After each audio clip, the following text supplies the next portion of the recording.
pada bulan Mei. Pada bulan ini kita akan berbicara tentang topik Roh Kudus. Kalau kita bicara soal Roh Kudus, seringkali orang berpikir kayaknya nggak nyata gitu loh.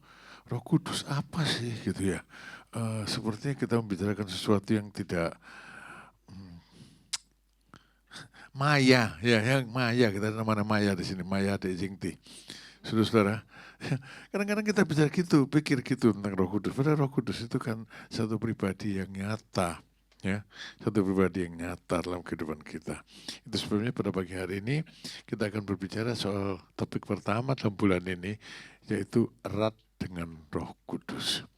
Erat dengan Roh Kudus. Nanti kita akan baca Kisah Para Rasul pasal 16 ayat 4 sampai 12. Nanti akan kita baca tiap slide. Slide berikutnya. Erat dengan Roh Kudus. Saudara, Roh Kudus itu diutus oleh Tuhan Yesus. Diutus untuk menyertai murid-muridnya. Ya, kan Tuhan Yesus naik ke surga, Tuhan bilang kamu udah tinggal sendiri. Ada sekarang yang ganti menyertai kamu. Namanya Roh Kudus. Ya, dikatakan dia tinggal di dalam kamu. Ya, Yohanes pasal 14 ayat 16 ayat 17. Aku akan minta kepada Bapa dan Ia akan memberikan kepadamu seorang penolong yang lain supaya menyertai kamu selama-lamanya, yaitu Roh kebenaran. Dunia tidak dapat menerima Dia sebab dunia tidak melihat Dia dan tidak mengenal Dia. Tapi kamu mengenal Dia sebab Ia menyertai kamu dan akan diam di dalam kamu. Matikan dulu slide-nya. Saudara, dunia tidak mengenal Dia, tapi kamu mengenal Dia.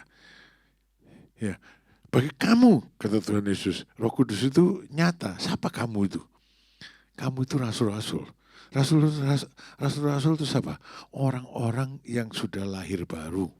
Orang-orang yang sudah terima Tuhan Yesus sebagai Tuhan dan Juru Selamatnya. Orang-orang yang sudah bertobat, meninggalkan kehidupan yang lama untuk hidup dalam kehidupan yang baru. Nah, jadi tidak kepada semua orang Roh Kudus itu bisa dipahami, hanya kepada orang-orang, kepada kamu, kata Tuhan, kepada orang-orang yang lahir baru. Ya, kepada orang-orang yang lahir baru, dialah yang mengenal Dia.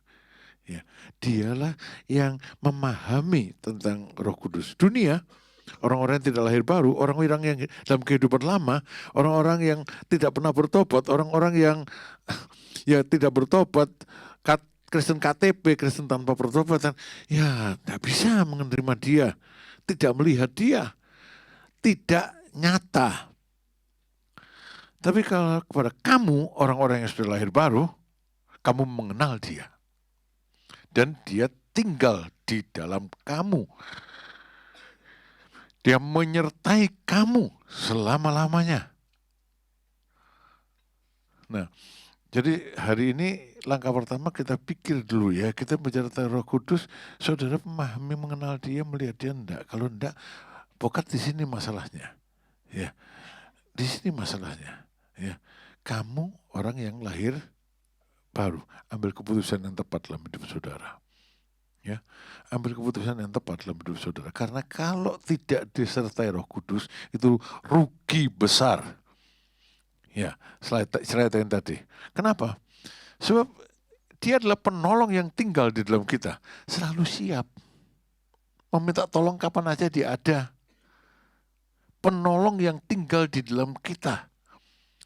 Namanya tinggal dalam kita, serumah, sekamar, satu tempat tidur, sehati. Kapan saja bisa dimintai tolong. Dan Dia penolong yang sungguh-sungguh. Waktu kita susah, Dia adalah penghibur. Waktu kita dalam menderita, Dia adalah penghibur. Dia memberikan penghiburan, Dia memberikan penghiburan, Dia memberikan penghiburan.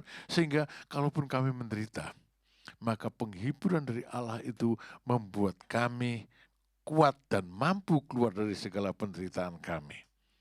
Ya, sebagai penghibur apa yang dilakukannya? Dia mengajarkan, mengingatkan kita kembali. Akan apa?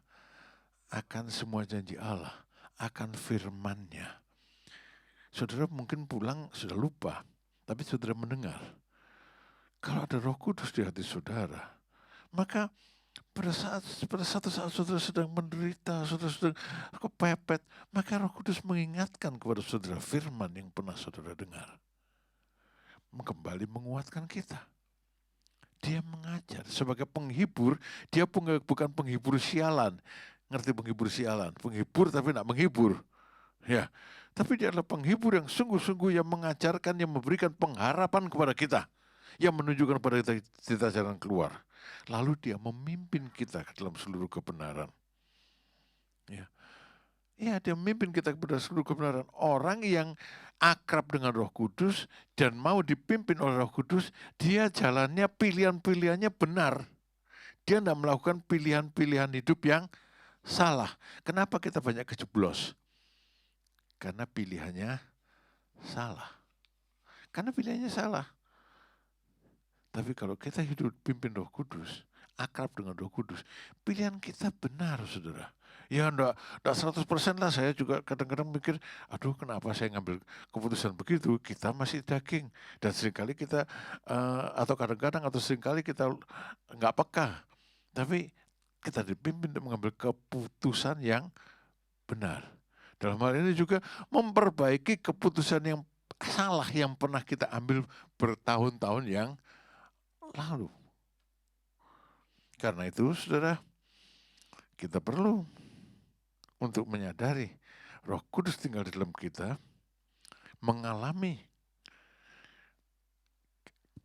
bagaimana hidup dipimpin Roh Kudus, ya, mengalami penolong, penghibur, pengajar, dan pemimpin. Slide berikutnya. Slide berikutnya. Nah, saudara, mana bisa jadi penolong, penghibur, pengajar, pemimpin kalau tidak akrab? Nggak bisa toh?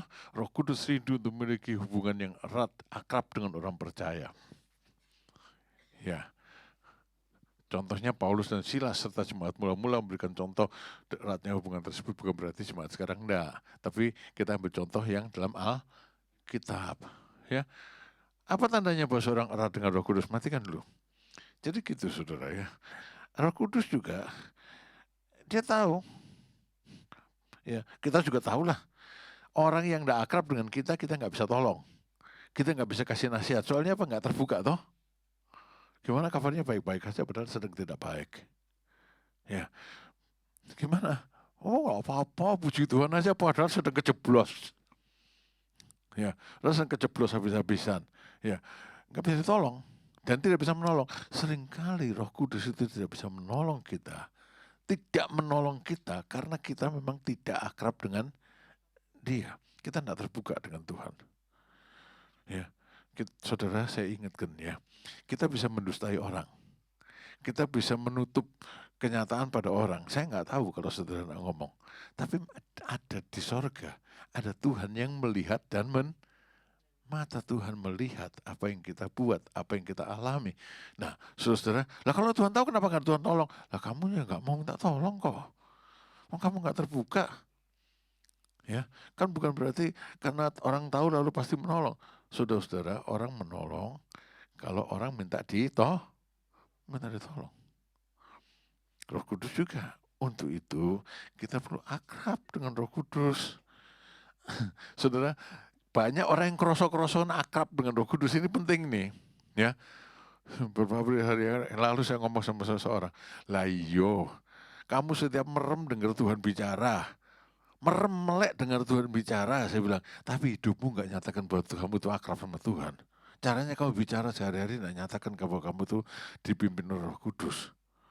Ya, ini kan harus ada tandanya.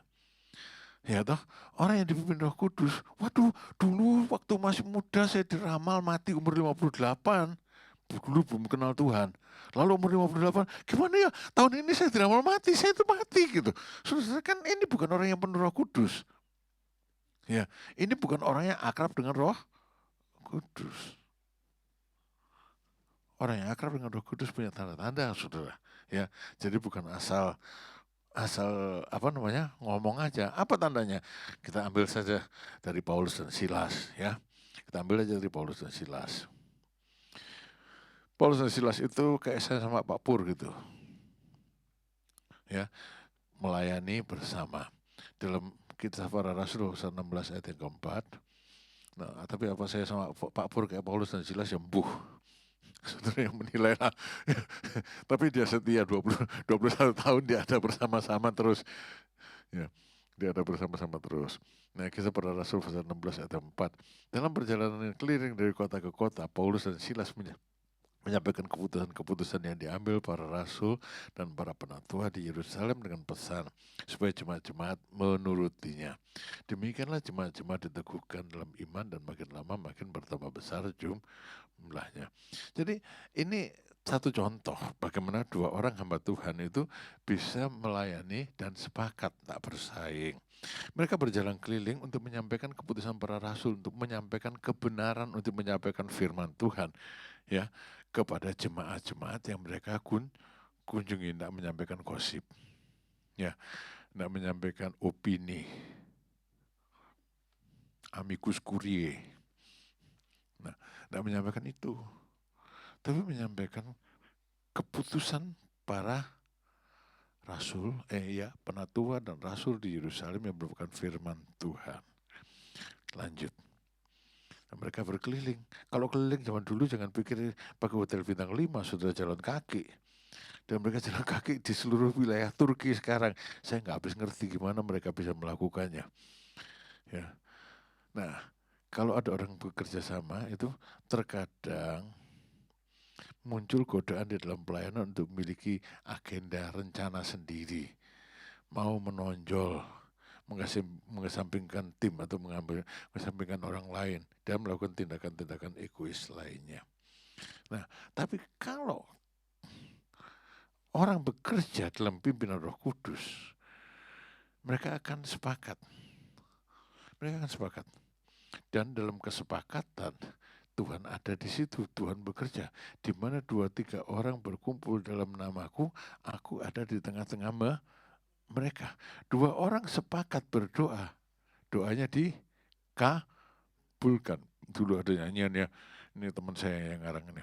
Dulu teman waktu remaja ya, bila 2 orang berkumpul dalam namanya, ya. Saudara-saudara, ingat itu. Kita perlu sepakat. Ya, sama rekan sekerja saudara, ya termasuk suami saudara, termasuk istri saudara. Memang saudara, tidak berarti semuanya berjalan mulus, ya. Tidak berarti semua berjalan mulus. Kalau terhadap istri saya atau istri saya terhadap saya mungkin dia banyak paham tapi tidak 100% paham. Ada saja kesalahpahaman. Ya, begitu juga dalam pekerjaan kita. Meskipun kita dipimpin Roh Kudus, memang mungkin ada kesalahpahaman. Rasul Paulus itu bertengkar hebat sama Barnabas. Sampai akhirnya, udah kita nggak jalan sama-sama aja. Kamu sendiri, saya sendiri, gitu. Jadi pisah. Bertengkar hebat. Tapi di kemudian hari, yang salah Rasul Paulus. Jadi meskipun Rasul nggak selalu benar, saudara ya. Yang salah Rasul Paulus. Dan di kemudian hari, Rasul Paulus menyesal. Ya, sampai menjelang matinya yang diminta mendampingi dia adalah sumber pertengkarannya itu, namanya Markus. Barnabas ingin bawa Markus, Paulus tidak mau bawa Markus, jadi pisah. Paulus jalan sama Markus, Barnabas jalan sama Markus, Paulus jalan sama Silas. Tapi menjelang dihukum mati, yang diminta mendampingi dia Paulus itu siapa? Markus, bukan Silas. Kenapa? Paulus kroso kalau dia salah. Saudara, tidak selalu seorang pimpinan itu benar. Rasul pun bisa salah. Tapi yang penting adalah tidak berlanjut dengan dendam dan kepahitan hati. Yang salah harus kerasa kalau dia salah. Yang benar harus mengampuni tanpa banyak cincong. Ya, tanpa banyak tuntutan. Kemudian hari juga Paulus itu bertengkar lagi sama Petrus. Tapi kali ini yang salah Petrus. Tapi Paulus sama Petrus tetap bersahabat sampai pada akhirnya. Ngerti nggak? Orang bisa saja berbeda pendapat, orang bisa saja bertengkar, tapi jangan berlarut-larut. Ya, kalau orang dipimpin Roh Kudus, kesepakatan itu kembali dibangun. Nggak sudah kita cerai aja lah gitu. Ya, Tapi waktu itu Barnabas sama Paulusnya masih muda, masih berangasan ya. Jadi pisah aja lah katanya gitu. Tapi di kemudian hari dia tidak melakukan hal itu. Jadi bukan berarti tidak ada pertengkaran, tidak ada perselisihan. Bisa ada perselisihan, tapi tidak berlanjut. Tidak berlanjut. Pernah diamkan istrinya 2 hari enggak? Pernah diamkan istrinya 3 hari enggak? Pernah diamkan istrinya 10 hari enggak? Ini kan enggak boleh terjadi. Pernah diamkan suaminya juga. Diajak ngomong jawabnya sengol terus. Ini kan tim kerja membangun keturunan yang ilahi dalam satu pelayanan. Jangan terus-terusan lah ya. Jadi ada masalah, ada perselisihan ya sudah lah ya. Tapi kalau dipimpin Roh Kudus, kesepakatan tetap berjalan ya. Yang suka mendiamkan atau pernah mendiamkan pasangan hidupnya berhenti ya. Dipimpin Roh Kudus kembali kepada perjanjian ya, perjanjian pernikahan, perjanjian kesepakatan untuk hidup bersama. Sekarang lanjutkan. Ini bisa sepakat sama suami istri bisa sepakat. Teman sekerja dalam pelayanan, dalam pekerjaan sehari-hari bisa sepakat. Yang kedua itu peka. Loh, slide tadi. Terus, peka dengan tuntunan Tuhan. Dalam Kisah Para Rasul pasal 16 ayat 6 sampai ayat yang ke-10 ditulis begini. Mereka, Paulus dan Silas dan Timotius itu, mereka melintasi tanah Frigia dan tanah Galatia karena Roh Kudus mencegah mereka untuk memberitakan Injil di Asia. Dan maksudnya ini Asia kecil, Turki. Ya. Dan setibanya di Misia, mereka mencoba masuk ke daerah Bitinia. Tapi Roh Yesus tidak mengizinkan mereka ya. Jadi kadang Roh Kudus itu disebut sebagai Roh Yesus, disebut sebagai Roh Allah ya. Karena ini kan Tritunggal, Saudara ya. Jadi satu ya.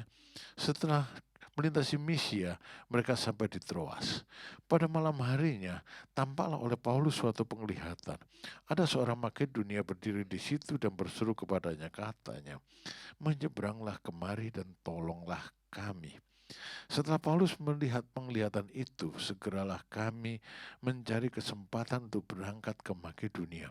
Karena dari penglihatan itu kami menarik kesimpulan bahwa Allah telah memanggil kami untuk memberitakan Injil kepada orang-orang di sana. Saudara, perhatikan dalam ayat tadi, ya, Roh Kudus mencegah mereka. Roh Kudus tidak mengizinkan mereka. Artinya Roh Kudus memimpin mereka. Dan mereka tidak menentang pimpinan Roh Kudus. Slide-nya tadi. Ya. Mereka tidak menentang larangan tersebut. Mereka bilang, aku maunya gini kok. Ya, slide berikutnya. Tuntunan Tuhan berikutnya dinyatakan melalui penglihatan, habis 9 tadi, tentang orang Makedonia yang meminta pertolongan. Mereka menarik kesimpulan bahwa Allah memanggil mereka untuk memberitakan Injil di tanah itu. Ini hanya bisa terjadi karena ada kepekaan dan hubungan dekat dengan Rohnya. Ya, mati ke slide-nya. Jadi saudara-saudara, peka dengan tuntunan Tuhan. Ya, nah, orang yang peka dengan tuntunan Tuhan, ya sudah, Tuhan tidak boleh, ya sudah, meskipun saya kepengennya ke situ. Tuhan tidak boleh ya, meskipun saya ingin itu. Nah, nanya lagi, boleh nggak Tuhan? Boleh nggak Tuhan? Boleh nggak sih Tuhan? Boleh nggak sih Tuhan? Lalu, selama Tuhan boleh sih, ya boleh, kamu ngeyel. Itu sih bukan dipimpin Roh Kudus ya, bukan dipimpin Roh Kudus, tapi dan bukan orang berdoa, itu orang karepe dewe, saudara ya, orang karepe dewe, saudara, itu tidak bisa terjadi, tidak boleh terjadi. Kalau seorang mau dipeka pada tuntunan Tuhan, mereka tahu kalau Tuhan bilang tidak boleh, ya sudah tidak boleh. Lalu apa Tuhan?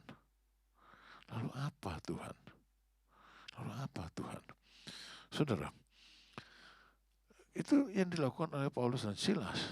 Bagaimana yang dilakukan kita? Tuhan, Roh Kudus tidak pernah memimpin saya. Kadang-kadang kita tuh bilang, ya Roh Kudus tidak pernah bicara sama saya. Lalu nggak pernah akrab sama Roh Kudus, tidak pernah ngomong dengan Roh Kudus, tidak pernah doa. Doanya gini, Tuhan, saya mau buka toko, berkati toko saya ya. Itu kan namanya dikte. Itu namanya dikte Tuhan, saudara. Tuhan hari ini saya mau ke Semarang, berkati perjalanan saya ya. Itu namanya nyuruh Tuhan. Tapi kalau kita berada pada posisi yang benar, Tuhan, ini rencanamu bukan. Ini rencanamu bukan, sesuai dengan rencanamu Tuhan. Kalau tidak sesuai ya tidak. Kalau tidak sesuai saya tidak akan lakukan Tuhan. Bicara kepada saya Tuhan. Tolong Tuhan, apa yang harus saya lakukan? Dan pada waktu mereka bertanya, mereka berdoa, maka Roh Kudus bilang, kamu jangan ke sana. Kamu jangan ke sana. Dituntun. Dituntun. Dituntun. Sudah perlu kita belajar ya untuk bertanya pada Tuhan dan mendengar jawaban Tuhan. Roh Kudus bicara. Jangan dikte terus ya. Saya doa aja. Sama Tuhan boleh doanya gimana gini. Terus berdoa kan kita diajar bertalu-talu. 3 bulan saya doa terus-terusan gitu. Tidak pernah nanya sama Tuhan. Tidak pernah. Itu namanya karepe dewek saudara. Lama-lama karepe dewek kita anggap karepe Tuhan. Coba saudara berdoa terus-terusan untuk satu hal ngeyel gitu ya. Maka sudah akhirnya kita kehilangan arah. Kita pikir, kita itu pikiran kita sendiri kita anggap pikiran Tuhan. Ya, kita anggap pikiran Tuhan. Tidak boleh gitu saudara. Ya, orang yang mau berada pada pimpinan Roh Kudus, dia juga peka dengan tuntunan Tuhan. Peka itu artinya berdoa tunggu. Berdoa tunggu. Ya. Saya itu ingat dulu itu ada nyanyian gini. Tunggu lebih lama pada Yesus. Tunggu lebih lama padanya. Dengan kelengkapan supaya engkau menang. Tunggu lebih lama padanya. Tionggi tahu nggak lagu ini? Tionggi tahu? Oh nggak tahu ya sudah. Karena pikir Kristen Lama tahu. Nanti cari ya saudara yang namanya Tionggi di sini itu mana? Ada orangnya. Nah, saudara-saudara perlu bagi kita berdoa itu tunggu lebih lama di bawah kaki Tuhan. Tunggu Tuhan tunggu Tuhan bicara. Jangan bawa maunya sendiri. Ya, peka pada pimpinan Roh Kudus. Ya, enggak boleh kata Tuhan. Ya sudah. Kalau enggak boleh jangan ngeyel. Ya. Saya minta maaf, ini banyak orang ngeyel sama Tuhan. Lalu bilang, kenapa saya nggak dipimpin? Oh, nggak mau dipimpin. Terus yang ketiga, taat pada kehendak Tuhan.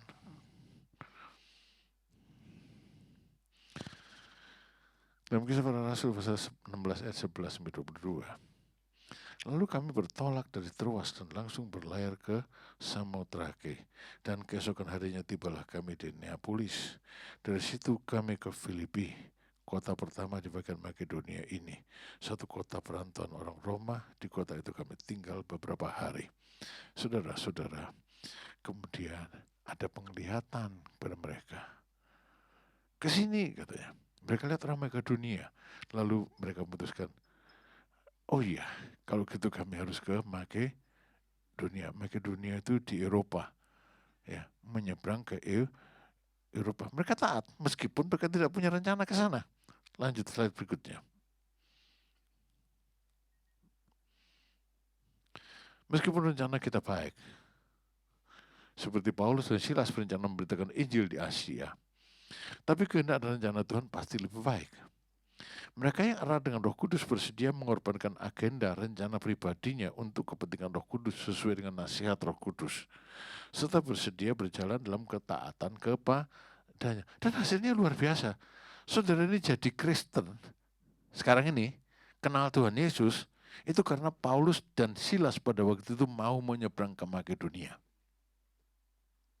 Ya, pada waktu mereka mulai menyeberang ke Makedonia, Injil tersebar di Eropa, ke Amerika, dari Eropa dan Amerika kemudian datang misionari-misionari ke Indonesia menyebarkan Injil dan saudara jadi orang percaya. Kalau Paulus dan Silas waktu itu nggak taat pada pimpinan Roh Kudus, ceritanya kan beda, saudara. Bedanya gimana? Tuhan bilang kepada Paulus, ya wis kamu nggak mau aku nyuruh orang lain. Rencana Tuhan tak mungkin gagal. Rencana Tuhan Injil harus sampai ke Indonesia. Paulus disuruh enggak mau, maka Tuhan bilang, aku enggak kekurangan orang. Ada orang lain yang bisa ada orang lain yang bisa kusuruh. Saudara, jangan ngeyel. Ya. Lakukan taat pada perintah Tuhan. Saudara tidak akan menyesal. Dan Roh Kudus sampai sekarang memimpin. Ya memimpinlah. Apalagi kalau saudara mau dipimpin, apalagi saudara lahir baru, ya dipimpinlah, ya bicaralah. Kalau saudara nggak pernah dengar Roh Kudus bicara, mulai hari ini rubah sikap hidup saudara menjadi sikap hidup hati yang peka dan mau taat. Saudara pernah nggak tanya sama orang atau ditanya orang, ya wis percuma nggak jawab kamu, wis karepmu lah. Pernah nggak? Sering Tuhan bilang gitu loh sama kita. Seperti bilang kepada Biliam. Bilang nggak boleh terus-terusan, karepmu lah. Nah kalau Tuhan sudah bilang karepmu, kiamat saudara. Kiamat mini, kiamat dalam hidup kita. Tapi yang penting peka terhadap Roh Kudus, saudara. Peka meskipun semula kelihatannya merugikan. Saya pernah cerita di sini, ya. Saudara, apalagi untuk hal-hal penting, gak mungkin Roh Kudus nggak ngasih tahu. Pasti Roh Kudus ngasih tahu. Ya. Umur 25 saya itu jomblo, saudara. Patah hati 2 kali. Jadi kemudian bilang sama Tuhan, Tuhan, ya sudah saya nyari sendiri salah terus. Ya, saya nyari sendiri salah terus. Berdoa. Kalau tadinya tadinya milih dulu baru doa, sekarang doa dulu sebelum milih. Milih dulu baru doa atau doa dulu baru milih. Nah, nggak gampang saudara cari jodoh itu. Orang tua yang bilang kepada anaknya, yang penting sekolah cari jodoh nanti itu salah. Cari jodoh itu susah, saudara. Benar, cari jodoh itu susah. Yang sudah ngalami anaknya umur 30 belum mendapat jodoh baru ngerti cari jodoh itu susah. Ya. Jadi saudara, rubah. Tanya sekarang sama Tuhan. Satu teman kaya, langsing tinggi, tingginya hampir seperti Shirley gitu, pernah ngomong saya. Langsing tinggi, mahasiswa kedokteran kaya. Memang akrab sama bapak saya, akrab sama keluarga saya. Akrab. Beberapa kali makan bersama juga, tapi bukan pacaran. Tapi nggak tahu dia kalau nganggapnya gimana, saya nggak tahu ya. Lalu nggak pernah makan berdua, makanya bareng-bareng. Ya, berempat, berenam gitu ya. Nah, satu hari dia nyatakan isi hatinya, katanya dia, itu Tuhan yang bilang. Oh iya, saya bilang, saya pada lihat doa Tuhan belum bilang. Ya saya doa toh. Saya doa. Lalu Tuhan tunjukkan, bukan yang itu loh, yang ini katanya. Saya bilang, ya anggur yang itu. Dalam segala segi baik, bagus itu saudara. Kaya, saya miskin. Calon dokter, saya juga calon dokter. Ya, posturnya mumpuni. Nah, aduh saya bilang, ini gimana? Tapi Tuhan bilang yang ini katanya. Di luar kehendak, bertentangan dengan kehendak saya. Bertentangan dengan kehendak saya. Tapi ternyata yang ini yang betul. Ternyata yang ini yang betul. Paham saudara? Ya. Apa yang tidak kita perhitungkan dari semula, seringkali justru itu yang betul. Soalnya mata kita melihat yang menyenangkan. Jadi Tuhan bicara, kita aja yang gak mau dengar. Ya, karena apa? Beda. Pilihan Tuhan dan pilihan kita itu beda. Lalu kita bilang yang inilah ya Tuhan ya, yang inilah Tuhan ya. Wes yang ini aja ya Tuhan ya. Yang ini aja lah Tuhan. Ini masa depannya kelihatan gemilang. Yang ini aja lah Tuhan ya. Ya Tuhan yang ini aja, lama-lama Tuhan sekarapmu. Lalu kita bilang, ya pimpinan Tuhan bilang iya. Ya, satu kali ada seorang yang tanya gitu sama saya sudah doa loh Om. Kenapa rumah tangga saya sekarang gini? Istrimu agama lain sih Om. Terus janda sih Om. Kalau mau cari janda kan banyak di IG ya. Janda sih Om katanya. Terus saya sudah doa Om. Sama Tuhan boleh. Lah doanya gimana? Pertama enggak boleh. Katanya sudah bertalu-talu. Kedua enggak boleh. Katanya suruh bertalu-talu. Ketika udah boleh. Akhirnya setelah beberapa puluh kali, yang ini ya Tuhan, yang ini ya Tuhan. Tuhan bilang, karapmu katanya. Itu sih bukan boleh, saudara. Lepas itu namanya lepas, Tuhan lepas tangan. Saya harap saudara paham. Akrablah dengan pimpinan Tuhan. Nggak susah. Kalau saudara lahir baru, Roh Kudus itu ada bersama dengan kamu. Penolong yang selalu ada. Kita nyanyi penolong yang lah gitu ya. Penolong yang selalu setia, tapi yang ditolongnya dalam hatiku. Gitu? Penghibur yang menghibur kami dalam segala penderitaan kami. Sesuai dengan firman Tuhan, dia mengajar dan memimpin kami dalam segala kebenaran. Nah, saudara-saudara, mulai hari Kamis nanti kita mulai dengan ibadah pencurahan Roh Kudus. Datang ya. Yuk kita akhiri ibadah pada pagi hari ini. Kita berdiri bersama-sama. Jangan diakhiri dulu. Kita berdiri bersama-sama, kita akan masuk dalam perjamuan kudus. Ngomongnya keliru tapi tidak ingat. Bukan lupa. Ya. Nah, saudara-saudara, mari kita perjamuan kudus. Kita